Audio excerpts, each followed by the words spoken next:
अस्सलामुअलैकुम वरहमतुल्लाहि वबरकातुहू बिस्मिल्लाहिर्रहमानिर्रहीम लौ कान फ़ीहिमा इल्लल्लाहु लफ़सदता। नाज़रीन, आज हम आपको वीडियो दिखाने जा रहे हैं। ये वीडियो है इंडिया के अंदर कोई इंटरव्यू ले रहा है तो बंदे ने कमाल कर दिया। कह रहा है कि अल्लाह और राम एक ही है, अगर दो होते अलग अलग होते तो फिर सूरज भी दो होने चाहिए थे। तो आइए नाज़रीन, हम उनकी गुफ्तगू सुनते हैं और इसी वाला से हम आपको ज़ाकिर नाइक हाफिज़हुल्लाह ताला की वीडियो दिखाते हैं। तो फिर इंशाल्लाह नाज़रीन इसी वाला से हम भी गुफ्तगू करेंगे। तो आइए नाज़रीन मिलके वीडियो अलग होते तो सूर्य दो बनते, अगर मुसलमान के लिए होते तो सूर्य दो बनते। अरे इसको काट दो, ये रक्त लाल निकलेगा। अगर किसी भी साधु को भी रक्त को देना पड़े तो कोई वैज्ञानिक ये बता नहीं सकता कि हिंदू का रक्त है कि मुसलमान का रक्त है। अखिलेश यादव ने एम्बुलेंस चलाया, किसी जात को चलाया। आगरा एक्सप्रेस दिया, किसी जात को दिया। लैपटॉप दिया, किसी जात को दिया। कन्या विद्याधन, बेरोजगारी भत्ता, मेट्रो दिया है, लोक भवन विधानसभा के सामने बना दिया, किसी जात को दे दिया। ये सरकार में राम नाम पे लूट लो, जिसको चाहो लूटो। राम के नाम पे लूट हो रही, पूरी लूट हो रही है। राम के नाम पे, गाय के नाम पे, गंगा के नाम पे, ब्राह्मण के नाम पे, हिंदू के नाम पे, मुसलमान के नाम पे, गीता के नाम पे, कृष्ण के नाम पे। ये अयोध्या में मंदिर आया, एक दिन में कितने का जमीन, कितने में घोटाला चला गया। तो देखिए, ये देश नीतियों से चलेगा, देश संविधान से चलेगा।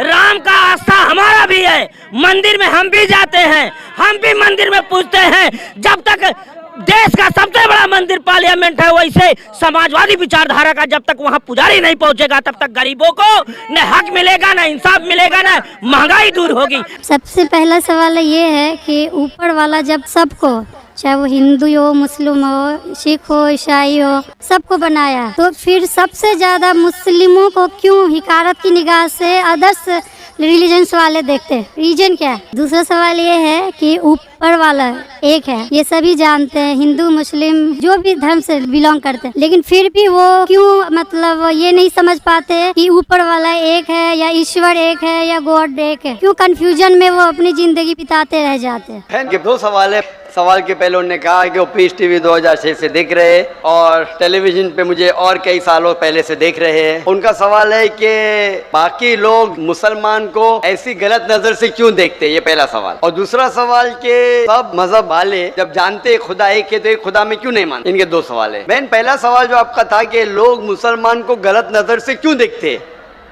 इसकी मेन वजह है, जैसे मैंने पहले कहा, वो है मीडिया। आज मीडिया, जैसे मैंने कहा, सबसे ताकतवर टूल है, सबसे ताकतवर हथियार है। मीडिया आज एक हीरो को विलन बना सकता है, विलन को हीरो बना सकता है, दिन को रात, रात को दिन। तो ये मीडिया का खेल है, बहुत आसान है। जैसे मैंने कहा ना यूके में क्या हुआ, तो उसी तरीके से आज पहले जो था अमेरिका को डर था रशिया से, रशिया चली गई। अभी खौफ है इस्लाम से कि अमन फैलेगा तो जो गलत काम कर रहे हैं वो मुमकिन ही नहीं। अगर अमन सब जगह फैलेगा, कुछ लोग नहीं चाहते अमन फैले, क्योंकि अमन जब फैलेगा तो उनके धंधे में नुकसान होगा, क्योंकि कुछ लोग के धंधे जब ही चलते हैं जब अमन नहीं है। फ़ायदा होता है ना, झगड़ा बिगड़ा हो तो उनका फ़ायदा होता है। तो हर इंसान नहीं चाहता है अमन हो। बात करेंगे अमन की, वॉर फॉर पीस, एक्चुअली कर रहे वॉर ऑन पीस। हम जंग लड़ रहे अमन के लिए, वो अमन के लिए नहीं जंग लड़ रहे हैं, अमन को खत्म करने के लिए जंग लड़ रहे। Not war for peace, war on peace. अमन को कायम करने के लिए जंग नहीं लड़ रहे, अमन को खत्म करने के लिए जंग लड़ रहे। तो ये मीडिया है बहन, मीडिया इतना पावरफुल है, इसीलिए मैं कहता हूँ मुसलमान मीडिया में पीछे है। हमको मीडिया के जरिए सही पैगाम पहुँचाना चाहिए। बहन, आप देख रहे पीस टीवी 6 साल से पहले, उसके पहले आपने दिगर चैनल पे मुझे देखा। मैं पूछना चाहता हूँ आपसे, आपको कैसा लगता है इस्लाम का मज़हब पीस टीवी देखने के बाद? आपके क्या ख्याल आते हैं इस्लाम के बारे में? मैं बचपन से ही एक चीज़ के खिलाफ रही हूँ कि मूर्ति पूजा, जो कि हमें कभी भी पसंद नहीं पड़ा। जो ऊपर वाला हमें बनाया, तो हम जिसको बना के पूछते हैं उसमें शक्ति कैसे हो सकती है? फर्स्ट। दूसरा सवाल कि आप जब ऊपर वाला हम पूरे दुनिया को कंट्रोल कर रहा है, तो एक मूर्ति कैसे किसी इंसान को कंट्रोल कर सकता है? तीसरा होता है कि आप अगर आप में विश्वास है, आस्था है, आप कहीं भी रहें ऊपर वाले को याद कीजिए, आप ऊपर वाले आपकी दुआ जरूर सुनेंगे। ये मेरे बचपन से ही ये मेरे दिल में है, और जैसे जैसे मैं बड़ी होते गई मेरे मन में और भी ऐसे सवाल आते गए, और मैं खुद ब खुद उसका सॉल्यूशन ढूंढते रह गई। और आज जाके जब मैं आपके पीस टीवी से जुड़ी तो मुझे और भी मेरा जितने भी कन्फ्यूजन्स थे वो दूर होते गए, और आगे कोशिश होगा और भी दूर होते चले जाएंगे। आपको कैसा लगता है इस्लाम मजहब? मुझे बहुत पसंद है। आपको क्योंकि- गलतफहमी दूर हो गई आपकी ना, जो मीडिया फैला रही है? हाँ, ये मुझे हमेशा रहता था कि इस्लाम धर्म बहुत अच्छा है, क्योंकि उसमें ना तो मूर्ति पूजा है ना भी कुछ है, सिर्फ ऊपर वाला है जो एक है, जो पूरे दुनिया को कंट्रोल करके रखा हुआ है, जिसके बिना एक पत्ता भी नहीं हिल सकता। तो फिर जो है हम जो है उसे क्यों नहीं माने, जो दूसरे को माने। आप तो कुरान की आयत का तर्जुमा कर रही, माशाल्लाह। अल्लाह के मर्जी के बिना तो पत्ता भी नहीं हिल सकता है। बहन, जो आपका दूसरा सवाल था कि जब गैर मुसलमान ये जानते हैं कि खुदा है कि तो मानते क्यों नहीं? हाँ, ये सवाल था कि मानते क्यों नहीं है वो, कि एक ही शक्ति है, चाहे वो गॉड हो, क्रिश्चियन बोलते हैं, हिंदू बोलते हैं ईश्वर एक है, मुस्लिम बोलते हैं अल्लाह एक है, और गुरुद्वारा बोलते हैं वाहे गुरु एक। तो जब सब भी बोलते हैं तो मानते क्यों नहीं कि ईश्वर एक ही आपका है? बहुत अच्छा सवाल है कि अगर जानते हैं तो मानते क्यों नहीं। इसके मेन जिम्मेदार है धर्म के अधिकारी, धर्म अधिकारी।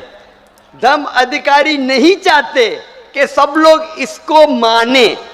जानने ठीक है, लेकिन मानने लगेंगे तो उनकी दुकान बंद हो जाएंगी। लेकिन यहाँ पे दुकान बंद है लो। और हर धर्म में कुछ लोग हैं जो नहीं चाहते कि सब धर्म मानने वाले अपनी किताब के करीब आए, नहीं तो उनकी दुकान बंद हो जाए। हर धर्म में ऐसे लोग हैं, नहीं तो उनकी दुकान बंद हो जाएंगी। तो इसीलिए मेरी सबसे ज़्यादा कोशिश रहती है कि लोगों को अपने धर्म की किताब के करीब ले जाए सबसे पहला। तो मैं कहता हूँ मुसलमान और गैर मुसलमान को अपनी धार्मिक किताब पढ़ो, उन पे तहकीक करो, जो यकसान है तो उसके ऊपर दाव पहला। तो इसीलिए जितने धर्म अधिकारी है, धर्म के आम पब्लिक तो मेरे फेवर में, देखो आम पब्लिक, अवाम, चाहे मुसलमान की हो, हिंदू की हो, ईसाई की हो, साथ में है। लेकिन ये धर्म अधिकारी जो अक्सर है वो नहीं चाहते कि सब लोग एक हो जाएंगे तो दुकान बंद हो जाएंगी। तो ये लेकिन मेन प्रॉब्लम है धर्म अधिकारी का। इसीलिए अगर सर्व धर्म के मानने वाले अपनी किताब का तर्जुमा पढ़े, सही मानी से उस पे अमल करे, तो सब लोग एक ईश्वर के पास आएंगे और एक ईश्वर को मानेंगे और उसके अलावा किसी की इबादत नहीं करेंगे। उसके बावजूद भी सब कोई क्रॉस क्यों करता है इस्लामिक धर्म को, जानते हुए भी कि ये सबसे अच्छा धर्म है, सब रास्ता सब एक है, इसमें ना कोई ये है दिखावा है, ना कोई आपका इसमें ओल झोल टाइप का कोई भी पर्सनैलिटी नहीं होती है कि ये बाजा वाजा ये वो। बहन, फिर भी क्यों नहीं करते? बहन, क्योंकि आप पीस टीवी देख चुके हैं, तो आप पीस टीवी देखने के बाद आपको यकीन हो गया है कि सही इस्लाम क्या है। बाकी चैनल सही इस्लाम नहीं दिखा रही। बाकी चैनल दिखाते हैं कि मुसलमान टेररिस्ट है, मुसलमान दहशतगर्द है, मुसलमान जलील करते, मुसलमान ये करते, खवातीन को हक नहीं देते। तो सब लोग तो पीस टीवी नहीं देखते ना। इंशाल्लाह एक दिन आएगा जब दुनिया के अक्सर लोग पीस टीवी देखेंगे। इंशाल्लाह हमारा इरादा है कि पीस टीवी को कम से कम दुनिया की सबसे अहम 10 ज़बानों के अंदर फैलाए। इंशाल्लाह अल्लाह से दुआ है, क्योंकि जो मोहम्मद सल्लल्लाहु अलैहि वसल्लम की हदीस है कि इस्लाम एक दिन हर घर में पहुंचेगा। तो अल्लाह ताला से दुआ है कि हमें वो जरिया बनाए कि सही इस्लाम दुनिया के हर घर में फैलेगा इंशाल्लाह। बहन, मैं आपसे पूछना चाहता हूँ, आप मानते कि खुदा एक है? मैं बचपन से मानती हूँ ऊपर वाला एक है। आप मानते कि मोहम्मद सल्लल्लाहु अलैहि वसल्लम आखिरी पैगंबर है? हाँ, ये सब बचपन से ही पता है मुझे। तो मैं आपसे पूछता हूँ डॉक्टर श्वेता, जब आप मानते खुदा एक है, आप मानते बुत परस्ती गलत है, आप मानते मोहम्मद सल्लल्लाहु अलैहि वसल्लम आखिरी पैगंबर है, तो उसका मतलब आप मुसलमान हो चुके हैं। हाँ, ये एक चीज मैं सवाल करना चाह रही थी आपसे। जी हाँ। कि आपके मन में जो भी आप धर्म अपना रहे हो, ये तो जरूरी नहीं होता कि आप उसे रिप्लेस करें पब्लिक के बीच में। जरूरी नहीं है। और अगर आप मन से मानते हैं तो, और ऊपर वाला जान रहा है कि आप क्या हैं, और ऊपर वाले को ही मानते हुए सारा चीज़ फॉलो कर रहे हैं, तो क्या जरूरी होता है कि मुस्लिम बताए ही कि हम मुस्लिम हैं? बहन का बहुत अच्छा सवाल है कि अगर मन से माने काफ़ी नहीं, क्या जाहिर करना ज़रूरी नहीं है? अगर आपको कोई तकलीफ हो रही है, मिसाल के तौर पे अगर आपको शक लगता है कि अगर मैं जाहिर करूं तो मेरी ज़िंदगी खतरे में है, और ये टॉपिक के ऊपर भी है। अगर आपको लगता है कि मेरी जान खतरे में है, ऐसे माहौल में है, ऐसे इलाके में आप है, 99% से ज़्यादा गैर मुस्लिम हैं और जंग का माहौल है और पता चल जाएगा।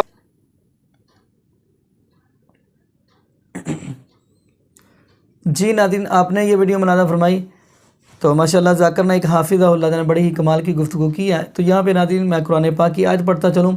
कुरान कह रहा है लौ कान फ़ीहिमा इल्लल्लाहु लफ़सदता, अगर खुदा दो होते, अगर अल्लाह दो होते, अगर रब दो होते, तो फरमाया अगर दो होते तो उनके अंदर फसाद होना था। यानी ऐसा समझ ले, एक ने कहना था मैं लड़का बनाऊंगा, दूसरे ने कहना मैं लड़की बनाऊंगा, एक ने कहना मैं मजूर बनाऊंगा, दूसरे कहना मैं ठीक बनाऊंगा, एक ने कहना मैं नबीना बनाऊंगा, दूसरे कहना मैं आंखों से ठीक बनाऊंगा। तो उन दोनों ने आपस में लड़ पड़ना था, इंसान ने बनना नहीं था।